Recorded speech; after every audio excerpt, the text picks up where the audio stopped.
అనంతపురం జిల్లా గార్లదిన్నె మండలంలోని వెనకచెర్ల గ్రామంలోని శిక్షావళికి చెందిన 3 ఎకరాల వ్యవసాయ భూమిని అదే గ్రామానికి చెందిన కొందరు దౌర్జన్యంగా ఆక్రమించారని జైభీం పార్టీ జిల్లా అధ్యక్షులు రామప్ప నాయక్ ఆరోపించారు. అనంతపురం నగరంలోని జైభీం పార్టీ కార్యాలయంలో ఈ రోజు నిర్వహించిన మీడియా సమావేశంలో రామప్ప నాయక్ మాట్లాడుతూ వెనకచెర్ల గ్రామంలో వికలాంగుడైన రైతు శిక్షావళి 1992లో 3 ఎకరాల భూమిని గత 35గా సాగు చేసుకుంటున్నట్లు ఆయన తెలిపారు. ఈ భూమిపై కొందరు వ్యక్తులు దౌర్జన్యంగా ఆక్రమించగా శిక్షావళి కోర్టు ఆశ్రయించినట్లు పేర్కొన్నారు.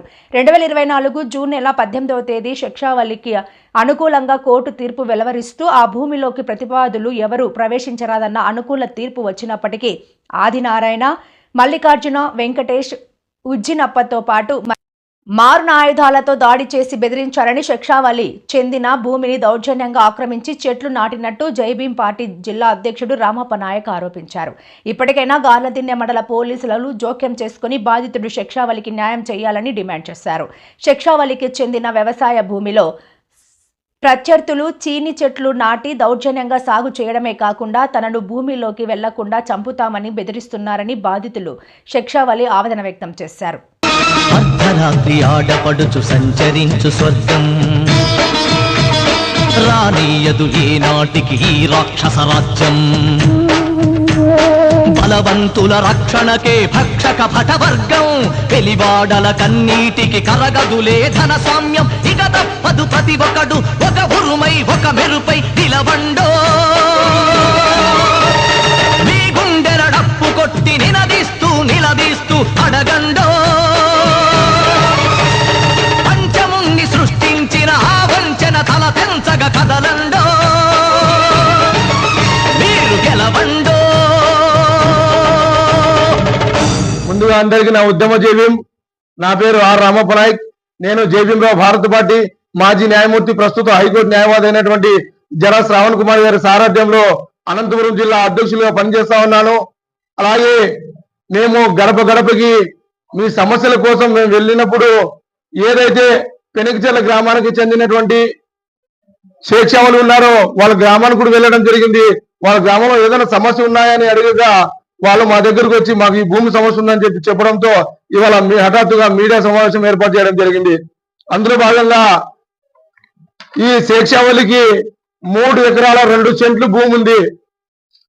ఆ 3 ఎకరాల 2 సెంట్లు భూమి ఉన్నప్పుడు కూడా అగ్రవర్గాలకు చెందినటువంటి కొంతమంది వ్యక్తులు వాళ్ళ పేర్లు కూడా మీడియా సాక్షిగా చెప్పడం జరుగుతా ఉంది. నెంబర్ 1 ఆదినారాయణ, 2 చింతముప్ప, 3 మల్లికార్జున, 4 భూషణ, 5 వెంకటేష్, 6 ఉజ్జనప్ప. ఈ 6 మంది అగ్రవర్గాలకు చెందినటువంటి వ్యక్తులు ఒక మానసిక వికలాంగులైనటువంటి వ్యక్తిని మానసిక శోభను గురి చేయడమే కాకుండా అతని పైన దాడి కూడా చేయడం జరిగింది. అలాగే నిన్ను చంపేస్తే నేను దిక్కెవరు అని భయం ప్రాంతాలకు గురి చేయడం ఇది ఎంతవరకు సమాచారమని కూడా ఈ సందర్భంగా నేను ప్రశ్నిస్తా ఉన్నా. అలాగే వీళ్ళు గౌరవ హైకోర్టు కూడా వెళ్ళడం జరిగింది. కోర్టు నుంచి స్టే వచ్చినప్పుడు కూడా, ఈ కోర్టు నుంచి స్టే ఆర్డర్ వచ్చినప్పుడు కూడా కనీసం స్థానిక ఉన్నటువంటి పోలీసు వ్యవస్థ కూడా ఈ విషయం మీద ఎటువంటి చర్యలు తీసుకోకపోవడం నిజంగా ఇది చాలా సిగ్గుచేటుగా భావిస్తా ఉన్నాం. అలాగే మన స్థానిక ఎంఆర్ఓ మేడం గారు కూడా ఉన్నారు. ఎంఆర్ఓ మేడం చుట్టూ, ఎంఆర్ఓ కార్యాలయం చుట్టూ కూడా వాళ్ళు ఎన్నో పార్లు వాళ్ళ భార్య భర్తలు వికలాంగులైనప్పుడు కూడా మోకాలు అరిగేలా తిరిగినప్పుడు కూడా కూడు నీళ్లు లేని సందర్భంలో కూడా అక్కడ వెళ్ళి వాళ్ళ సమస్య చెప్పుకుందాం, మా గోడు చెప్పుకుందామని వెళ్ళిపోయినా కూడా కనీసం అక్కడ స్థానికంగా ఎంఆర్ఓ మేడం కూడా లేకున్న సందర్భాల్లో మనం చూసాం. అలాగే ఎవరైతే అగ్నివర్గాలకు చెందిన వ్యక్తులు ఉన్నారో వాళ్ళకి ఎంఆర్ఓ మేడం ఒత్తాసు పలుకుతూ కేవలం తూతూ మంత్రంగా గ్రీవెన్స్ లో ఇచ్చినటువంటి అర్జీని కూడా తొంగులో తొక్కే ప్రయత్నం ఇవాళ స్థానిక గార్లదిన్నె ఎంఆర్ఓ గారు చేస్తున్నారండి. ఇది నిజంగా చాలా బాధాకరమైన విషయం. ఇప్పటికైనా జిల్లా కలెక్టర్ గారు ఈ విషయం మీద చొరవ తీసుకొని ఎవరైతే అగ్రవర్గాలకు చెందినటువంటి వ్యక్తులు శిక్షావళి భూమిని ఆక్రమించుకొని సీనా చెట్లు వేశారో ఆ సీనా చెట్లు అన్నిటికీ కూడా వెంటనే తక్షణమే తొలగించి ఎవరైతే భూమి పట్టాదారు పాస్బుక్ కలిగినటువంటి వ్యక్తులు భూదారులు ఉన్నారో వాళ్ళకి ఆ భూమిని స్వాధీనపరచాలని కూడా ఇవాళ జిల్లా కలెక్టర్ గారికి కోరుతున్నాం. అలాగే ఈ మీడియా సాక్షిగా అనంతపురం జిల్లా ఎస్పీ గారిని ఒకటే వినియోగించడం సార్, గతంలో కూడా 2025 8వ తారీఖున ఇదే గార్లదిన్నె పోలీస్ స్టేషన్ లో కంప్లైంట్ ఇస్తే కనీసం సిఐ గారు కానీ అక్కడ ఉన్నటువంటి ఎస్ఐ గారు కానీ తూతు మంత్రంగా వివరించడం ఇది ఎంతవరకు న్యాయమని కూడా ఈ సందర్భంగా నేను గుర్తు చేస్తా ఉన్నా జిల్లా ఎస్పీ గారికి.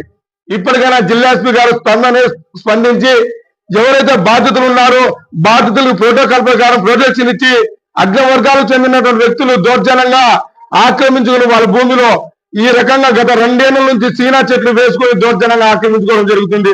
వీళ్ళు ఎవరైతే ఆక్రమించుకున్నారో ఆ అగ్రవర్గాలకు చెందిన వ్యక్తులమైన కఠినమైన చర్యలు తీసుకొని వాళ్ళ మీద వెంటనే క్రిమినల్ కేసులు నమోదు చేయాలని కూడా జేబీఎం బాధపడుతున్న డిమాండ్ చేస్తున్నాం. లేని పక్షాన పెద్ద ఎత్తున ఆందోళన కార్యక్రమాలు కూడా శ్రీకారం చుడతామని కూడా ఈ మీడియా ముఖంగా గుర్తు చేస్తా ఉన్నాం.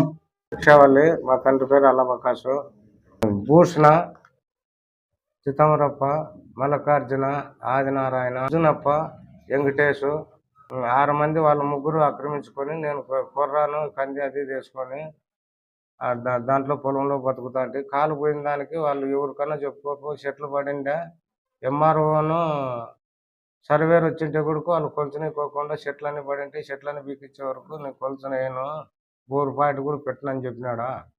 మళ్ళా అంతలోకి మళ్ళీ వచ్చి వాళ్ళు ఇంటికాడికి వచ్చి ఎవరికన్నా చెప్పుకోపోలే నా యాత్రగాని బిక్కోలేవని సైకిల్ మోటరే నా అంగడి కానిచ్చి చెప్తారు. ఎవరు నీ ఇష్టం వచ్చిన తోలుకొచ్చుకోపో, అవసరమైతే నేను చంపి కూడా పెద్ద కళ్ళే 3 గడి తెగిపోతే కూడా నేను ఎవడేం చేయలేడు. నాది 3 ఎకరాల 2 సెంట్లు నా పొలము. వాళ్ళు దౌర్జన్యంగా ఎవరికైనా చెప్పుకొని పసిలాంటి కొడుకు వాళ్ళ కల్లా అయ్యి 3.5 లక్షలు కట్టిస్తాను, తీసుకుంటే తీసుకో లేకుంటే లేదు అని చెప్తాండారు సార్. అట్లయితే తీసుకో, లేకుంటే విడిచిపెట్టు, ఇంకేమైనా చేసుకోపో, ఎవరికైనా చెప్పుకోపో అంటాను. నేను కలెక్టర్ తాగిపోయినా, జిల్లా కలెక్టర్ తాగిపోయినా నాకు న్యాయం చేస్తారని గుద్దుతో దూక్కుంటే ఎంఆర్ఓ చుట్టూ తిరిగినా ఈటికి పోతే ఆటికి చెప్తారు, ఆటికి పోతే ఈటికి ఉంటుంది. ఆమె 8వ తారీఖు చేస్తా, 10వ తారీఖు చేస్తా, ఇంకా అయిపోయి ఈ పొద్దు 9 కాదు రేపే 10 అని చెప్తారు ఆమె. ఇట్లా చేసుకుంటే ఇట్లే ఉంది. మళ్ళీ మొన్న వచ్చింటే నువ్వు రావాక ఇంటికాడే ఉండు, అర్జీ ఇచ్చిపో. పోలీసు వాళ్ళు ఏమన్నా ఊరు పట్టించుకోలే. నేను కోర్టుకు వేసినాను, కోర్టు నుంచి మీ ఆట ఆడతామని వాళ్ళకి చెప్పి పంపించిన పోయేసాయి వాళ్ళు. వీళ్ళు ఏమంటారు నువ్వు పోలీసు ఏం చేయలేదు, ఎంఆర్ఓ ఏం చేయలేదు, నువ్వు ఏడ చెప్తావు, కలెక్టర్తో కూడా తెస్తాండవు, నువ్వు ఏడ తెస్తే ఏమవుతుంది అంటారు. నువ్వు చూస్తే ఎవరు పట్టించుకోకుండా నేను మందు తాగి చచ్చేది కూడా తక్కువ సార్.